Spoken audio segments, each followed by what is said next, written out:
Buenos días.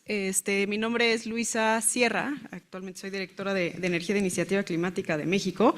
Muchísimas gracias, Guillermo Fidesur, por la iniciativa y la invitación. A mí me toca aburrirlos un poquito para explicarles, y me disculpo de antemano con las y los expertos de aquí, espero no aburrirles, pero el ABC del hidrógeno, ¿no? Para poner un poquito como de contexto, que sé que en algunos actores hay algunas dudas, etcétera, y luego cómo juega, de acuerdo a nuestros escenarios que hicimos en Iniciativa Climática, un papel en la descarbonización de la economía en México. Entonces, no me voy a meter en términos de transición energética, que bien ya Jesús nos platicaba de manera muy clara. Más bien me voy a enfocar justo al papel del hidrógeno en la descarbonización. Entonces, esta sección es súper breve, lo prometo, pero para recordar a quienes no somos ingenieras o ingenieros, recordar un poquito las clases de preparatoria. Recordemos que cuando nos enseñaron la tabla periódica, uno de los elementos químicos era el H, ¿no? El hidrógeno. Y entonces, el hidrógeno pues está prácticamente en todos lados, ¿no? Lo encontramos en plantas, lo encontramos en el agua, ¿no? Es un elemento químico que pues se combina fácilmente con otros átomos, ¿no? Por ejemplo, el agua, el H2O, etcétera. Entonces, como elemento químico está prácticamente en todos lados, ¿no? Pero como gas, en su estado gaseoso, es decir, en H2, y es el tema que hoy vamos a estar platicando, pues es sumamente escaso. Y entonces, para hablar de el hidrógeno como gas, pues tenemos diferentes maneras de producir el hidrógeno como gas, o el famoso H2. Hay muchísimas categorías, cada vez yo digo que pintan un nuevo color de categoría, pero bueno, les puse esta pequeña lámina para explicarles un poquito la gran variedad de categorías que tenemos de hidrógeno, y pues bueno, lo más fácil es por colores, y uno de los colores es el verde, ¿no? Y entonces, a grandes rasgos, tenemos dos vías de producción, ¿no? Podemos agregar de manera dos vías de producción. Una, o produzco el hidrógeno vía combustibles, ¿no? O sea, combustibles fósiles, a través del gas natural, a través del carbón, etcétera, o la produzco a través de electricidad. Y esa manera de producirlo a través de fuente de electricidad, si mis fuentes de electricidad son energías renovables, como lo es la solar, la eólica, etcétera, lo categorizamos como el hidrógeno verde, ¿no? Y entonces, en esta tablita creo que queda súper claro de lo que estamos platicando el día de hoy. ¿Cómo producimos el hidrógeno verde? A súper grandes rasgos, y aquí hay un montón de expertas y expertos que lo pueden elaborar mucho mejor y en detalle que yo. Pero bueno, a grandes rasgos, dos grandes categorías. Tenemos justo en un medio alcalino, ¿no? que con el medio alcalino pues es la producción pues, de tecnología más antigua, ¿no?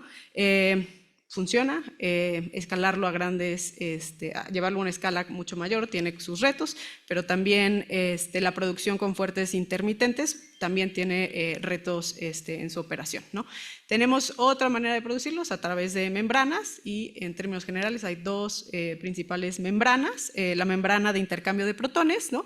Que es la más prometedora, y hay otra membrana que es la membrana de intercambio de amoníaco, aunque este está a nivel laboratorio y a pequeña escala. Ahora bien, el hidrógeno y el hidrógeno verde pues va a tener retos y oportunidades, ¿no? Dentro de los retos que se han estado teniendo avances importantes, pues podemos hablar que es cómo transportamos el hidrógeno, ¿no? Y entonces, para poder transportar el hidrógeno hay algunos métodos, ¿no? que pueden ver en la pantalla, como adsorción ureometálico o diuroquímico, que esos son a nivel laboratorio, y aquí las que ya veo que hay varias ingenieras e ingenieros nos pueden platicar mucho más a detalle, pero a grandes rasgos donde más hay avance y que todos sabemos que está muy relacionado con gas, pues o lo licúo o lo comprimo, ¿no? Entonces, licuefacción o compresión. El hidrógeno en específico pues requieres mucha energía para licuarlo o para comprimirlo, ¿no? Y ese es uno de los grandes retos que se tienen. Más o menos, si recordamos esas clases de química, física, en donde decíamos la presión atmosférica que tenemos, estamos a un bar. Bueno, para poderlo comprimir, el hidrógeno necesitamos de 100 a 400 bares, ¿no? Entonces, la cantidad de energía que necesitas para poder comprimirlo pues es sumamente alta. Y luego, para licuarlo, pues el punto de ebullición del hidrógeno es de menos 253 grados centígrados, ¿no? Entonces, pues también se requiere no solo la cantidad de energía para producirlo, ¿no? Que ahorita voy a hablar un poquito de eso, sino una gran cantidad de energía para transportarlo. Y cuando lo estamos transportando, más o menos se necesitan estaciones de recompresión, más o menos cada 200 kilómetros, ¿no? Entonces tienes que estar invirtiendo más energía para poder ir transportándolo. ¿Han habido avances? Sí, y estoy segura que tanto Lorena como Ralph nos van a poder platicar mucho más a detalle. Pero bueno, esos son un retos, puede transportarse, se está avanzando como tecnología, puede ser una solución, sí, y se han identificado varios usos, ¿no? Del hidrógeno como un vector energético. Se podrían, hay muchos usos, no voy a entrar a detalle de cada uno de ellos, pero dada que esa producción que yo les decía, ¿no? O sea, para producir más o menos cuando estamos hablando de capacidad instalada de los electrolizadores, ¿no? Que les platiqué en un inicio, por cada giga, ¿no? de electrólisis que yo instalo, necesito más o menos de 1 a 4 gigas de renovables para poder dar esa producción de hidrógeno verde. Entonces, no solo es el reto de transportarlo, es el reto también de producirlo, ¿no? Y entonces una vez que ya lo produzco, en ese sentido podemos decir que el hidrógeno verde no es una alternativa de las más eficientes, ¿no? Es una definitivamente alternativa cuando queremos descarbonizar una economía y en donde se ve un gran potencial, por ejemplo, en sectores difíciles de abatir. ¿A qué nos referimos con los sectores difíciles de abatir? Pues bueno, la industria, por ejemplo, la industria acerera, con su alta dependencia en, por ejemplo, gas natural, puede ser una alternativa de sustitución para reducir esa dependencia de gas natural, ¿no? Donde también puede verse oportunidades como vector energético para transporte, pero dada la volatilidad, el poderlo transportar, etcétera, donde se está viendo más prometedor, pues en transporte de larga distancia, ¿no? O sea, camiones de larga distancia, de mercancías, carreteros que recorren largas distancias, que necesitan autonomías mayores a 200, 400 kilómetros, y entonces ahí el hidrógeno verde es una de las alternativas, ¿no?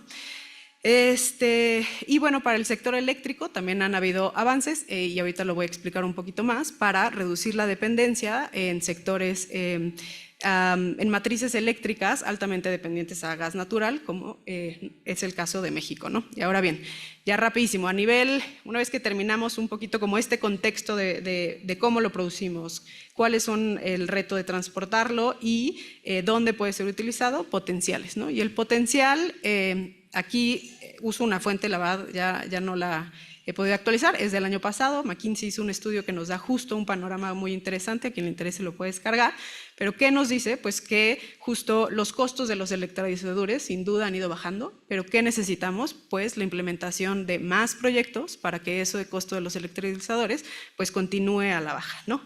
Y entonces, para que se instalen esos proyectos, hoy hay un panel muy interesante con Ralph y Lorena, que muy probablemente van a estar platicándonos de esto. Hay retos que existen para poder llevar el proyecto del plan a la implementación actual, ¿no? Y entonces, ¿qué estamos viendo? Señales globales en donde hay más de 1000 anuncios más de 1000 proyectos anunciados que van a detonarse de aquí antes del 2030, ¿no? Pero cuando empezamos a analizarlo de cómo van de su avance es donde se empiezan a salir como esos retos de cuántos están pasando ya a su etapa final y por lo tanto a esa reducción de costos que les comentaba en un inicio. ¿Qué regiones están despuntando? Pues sin duda Unión Europea, ¿no? En cuanto a número de proyectos, Unión Europea, América y Oceanía, donde específicamente Unión Europea como tal, pero bueno, en América Latina y América del Norte ocupan el segundo y el tercer lugar. En cuanto a inversiones, rápidamente, tenemos a nivel global, más o menos han sido anunciadas más de 320,000 millones de dólares anunciados de inversiones, y esto está muy vinculado con lo que les decía, ¿no? Solo 29 de esos 320,000 millones han pasado a las decisiones finales de inversión, y sí. Y menos del 50% de los proyectos anunciados han pasado justo a la etapa de planeación ya inicial, ¿no? Entonces, menos del 10%. Correcto. Entonces, justo esto nos habla de que existen no solo retos de la parte de las señales de mercado, de exactamente los costos, y bueno, es importante decir que a nivel global esta industria está creciendo pues en un contexto económico complicado, ¿no? En un contexto económico de guerras, en un contexto con altas inflaciones, etcétera. Entonces, pues bueno, que también son algunas barreras, pero que también nos habla un poquito de lo que se necesita y las políticas habilitadoras para poder detonar esta industria. Ahora bien, esos potenciales que yo les estaba dando es a nivel proyectos, ¿no? Y entonces a nivel también como demanda y en cuanto a qué papel puede jugar el hidrógeno verde, la Agencia Internacional de Energía a nivel internacional más o menos prevé que para 2050 la matriz energética mundial, el 24% va a provenir del hidrógeno verde, ¿no? ¿Dónde se ve un papel importante de acuerdo a la Agencia Internacional de Energía? Pues en el sector transporte. ¿Y dónde ven estas áreas potenciales de gran producción? Pues América Latina, por el potencial de recursos renovables que tiene, es uno de los sectores o de los países, de las regiones clave para lograrlo. Cuando estamos ya hablando de potenciales a nivel nacional, justo aquí hay un gran reconocimiento para las colegas de GIZ. Han sido pioneros GIZ justo en apoyar este tipo de estudios, ¿no? Y entonces en detonar o en establecer o en identificar junto con sus consultores qué potencial México tiene para detonar el hidrógeno verde en el país, ¿no? Desde una perspectiva de capacidad instalada de electrolizadores, ¿no? Y entonces ya nos platicará Carolina más a detalle, pero a nivel nacional identifican que 22 terawatts de capacidad de electrolizadores pueden implementarse en México al 2050 y también han hecho mucho apoyo a nivel subnacional de cómo pueden plasmar esto a detalle. No voy a robarle la agenda ni el espacio a Carolina que nos acompaña, así que nos platicará. Y en ese sentido, solo mencionar que donde también han habido anuncios a nivel nacional, pues bueno, en el PRODECEN, tanto del año pasado como el de este año, se plantea justo la reconversión de un blending, ¿no? de gas natural en los ciclos combinados con hidrógeno. Importante decir que en los PRODECENes no especifican que sea hidrógeno verde, solo especifican hidrógeno, ¿no? En donde sí, y bien nos adelantaba un poco Jesús, donde sí hay mención al hidrógeno verde, dado el reconocimiento justo de los retos que plantea la transición energética para el sector petróleo y gas, pues es el plan de Pemex anunciado y dice, ¿no? muestra interés o señales de una diversificación en ese sentido. Ahora bien, eso, como les decía, es lo que tenemos a nivel estudio desde la producción. ¿Qué otros actores han estado involucrados trabajando el potencial, pero desde un lado de la demanda? Y justo antes de arrancar este panel, Ralph nos lo platicaba muy bien. Una cosa es poderlo producir, otro es dónde coloco el hidrógeno verde, ¿no? Entonces, ¿cómo puedo empezar a detonar esa demanda? Que es otro de los retos que existen. Y entonces, por ahí hay un estudio de Centro Mario Molina que identificó justo dónde existe la demanda en nuestro país, ¿no? Y ahí identifican 16 proyectos para refinerías, 10 para minas, 2 proyectos para transporte público masivo, 2 proyectos de siderurgia y 2 proyectos de amoníaco y 1 de metanol. A quien le interese más, ahí está justo la referencia y podemos ponerlos en contacto con los investigadores. Pero bueno, creo que son tanto los estudios de GIZ como los de Centro Mario Molina, nos dan una perspectiva muy interesante de dónde puede estar el potencial para nuestro país. Ahora bien, prometo ya avanzar e ir cerrando, pero nosotros desde Iniciativa Climática de México presentamos una ruta de emisiones neta cero para nuestro país, ¿no? Y esta es una propuesta que se hizo desde la sociedad civil en cómo nuestro país puede alcanzar las emisiones neta cero y se hizo de manera muy detallada para cada uno de los sectores ese cómo, ¿no? Y entonces prometo no aburrirlos con la metodología que utilizamos, pero a grandes rasgos, cada sector se modeló de manera independiente, ¿no? Y entonces pueden verlo el eléctrico, transporte, el petróleo, gas, industria. Cada uno tuvo su metodología y su modelo específico, la gran mayoría de herramientas de optimización, y obtuvimos cuál es la ruta óptima para descarbonizar ese sector. Y después hicimos una integración con un modelo que se llama Osmosis Clues, que prácticamente es un optimizador que nos permite modelar todos los sectores de manera conjunta e identificar se corrieron más de 500 escenarios, qué escenario es el más óptimo para que nuestro país pueda alcanzar las emisiones neta cero. Identificamos que México puede alcanzar las emisiones neta cero de aquí al 2060. ¿Y cómo lo puede lograr? Pues descarbonizando todos sus sectores. ¿Perdón? 60. 60.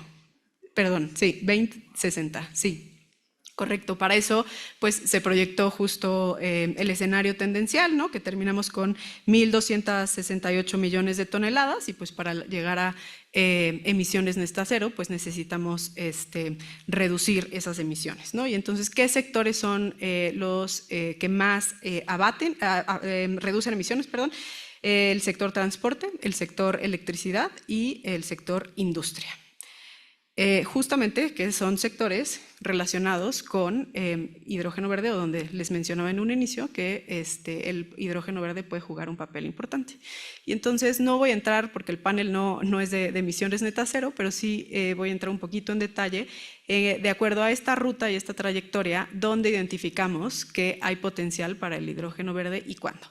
Entonces, a grandes rasgos, dada la madurez de la industria del acero y que sabemos que ya la industria acerera está haciendo algunas pruebas con hidrógeno, etcétera, se identifica un potencial importante para la producción del hierro esponja a partir del 2026, ¿no? El uso de usos térmicos en la industria y el uso de sustitución de diésel para los camiones mineros, ¿no? Si produces el hidrógeno verde in situ, ¿no? Puedes utilizar camiones mineros que tienen un consumo alto de este combustible y sustituirlo por hidrógeno verde.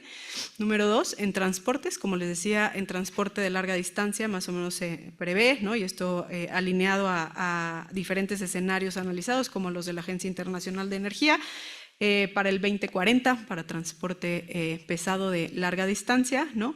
Y también la reconfiguración de centrales de gas natural, principalmente ciclos combinados, que como les mencionaba hoy, ya existe la tecnología para hacerlo y CFE sabemos que lo está piloteando. Y en ese sentido, bueno, terminamos rápidamente con una matriz energética al 2060, en donde la alta dependencia que hoy tenemos de gas natural y otros combustibles se reduce de manera significativa, pero el hidrógeno verde pues juega un papel también importante, ¿no? Más del 50% en la matriz final. En términos de emisiones, ¿qué papel juega el hidrógeno verde en nuestros escenarios? Bueno, yo les decía en un inicio, México para alcanzar las emisiones net cero necesitaría reducir 1.268 millones de toneladas de CO2 equivalente, ¿no? Para hacerlo, esa reducción, sin la captura natural o la captura y secuestro de carbono, según nuestras estimaciones en los sectores, podemos llegar a un 72% de esa reducción. Dentro de ese 72% de esa reducción, el 14% de las reducciones de emisiones pueden provenir del hidrógeno verde a partir de 5 grandes medidas que justo ya les mencionaba, ¿no? Donde tiene mayor reducción, reducir la dependencia del gas natural en el sector eléctrico. Recordemos, y bien nos decía Jesús, el sector eléctrico actualmente tiene una dependencia de alrededor del 60% de gas natural y entonces reducir esa dependencia se vuelve importante si México quiere alcanzar las emisiones net cero. Entonces, un poquito más de detalle que prometo no elaborar con mucho detenimiento, justo, ¿no? O sea, en cuanto al sector eléctrico, las centrales de ciclo combinado, ya existe la tecnología para poder hacer las reconversiones. Puedes hacer un blending, ¿no? Un 70-30 como está planteado, por ejemplo, en Prodecen, o se puede hacer una reconversión del 100%, que también ya está aprobada esa tecnología, y lo que te permite pues, es reducir aún más esa dependencia y utilizar esos activos que ya están invertidos, ¿no? Entonces, pues bueno, más o menos iniciaría en 2042 esta reconversión, ¿no? Y entonces para el 2060, de los 48 gigas que quedarían de ciclo combinado en nuestra matriz, pues 17 serían de hidrógeno verde con una reconversión total. Una aceleración de celdas de vehículos de larga distancia, como les decía, más o menos estimamos que para el 2060 las celdas de hidrógeno verde estarían representando el 7% de los vehículos de carga pesada. Bueno, eso se traduce, bueno, eso se empezaría a incorporar a partir del eso se traduce, perdón, en una flota de alrededor de 100,000 vehículos pesados, ¿no? Ahora bien, como les decía, en uso de camiones mineros se identifica un potencial interesante a estudiar con más detenimiento, pero pues si produces in situ el hidrógeno verde, puedes reducir justamente el uso de diésel en los camiones mineros, y entonces se plantea una sustitución de al menos 550 camiones mineros a hidrógeno verde a partir del 2030 al 2060, y pues para usos térmicos en la industria a partir del 2027. Recordemos que nuestra industria térmica, nuestra industria en los procesos térmicos tiene también una alta dependencia al gas natural, entonces el hidrógeno verde puede jugar un papel importante para descarbonizar las industrias, así como para la producción del hierro esponja, ¿no? Entonces, cuando estamos en México es un gran productor de hierro esponja y lo que utiliza es pues gas natural. Si se hace la sustitución por hidrógeno verde, la producción se vuelve menos, reduce las emisiones de manera considerable. Entonces, pues bueno, esos son los potenciales justo que identificamos para una de las rutas, para nuestro escenario de descarbonización y para que México pueda alcanzar las emisiones neta cero. Este es solo uno de muchas otras soluciones que se plantean justo en nuestra trayectoria.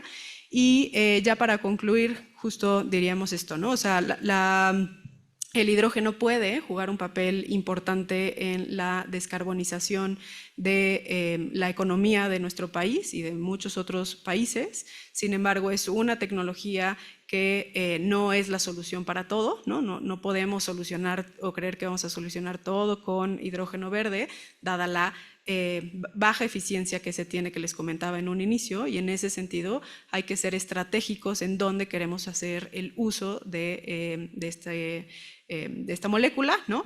Y en ese sentido es importante, ¿no?, que México defina qué visión y qué estrategia quiere jugar. El gobierno federal, y hay que reconocer, ha llevado justo acciones claves al respecto, ¿no?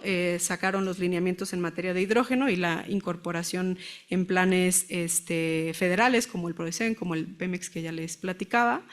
Y qué se necesita también, ¿no? O sea, además de esa visión, que esa visión quede plasmada en un instrumento de planeación como lo puede ser pues una ruta de implementación para el país, ¿no? En donde se pueda considerar toda la cadena de suministro y se pueda considerar todos los actores que ya están jugando un papel importante y otros que pueden jugar un papel importante, además de una estrecha colaboración con gobierno federal y subnacionales, ¿no? Y pues bueno, aprovechar la experiencia existente que se tiene en los institutos, ¿no? Hay reconocimiento, por ejemplo, al Instituto Nacional, al Instituto Mexicano del Petróleo, al INEL, ¿no? Universidades, think tanks, etcétera. Y pues también como los grupos de trabajo que se han venido desarrollando, por ejemplo, el grupo de trabajo que lanzó el Banco Interamericano de Desarrollo han permitido colaboraciones o diálogos interesantes y está por ser reactivado. Entonces, acciones como estas pueden permitir ir avanzando hacia crear una visión colectiva de cómo México puede detonar esta industria y qué usos quiere darle a ello. Entonces, ya con esto termino. Muchísimas gracias.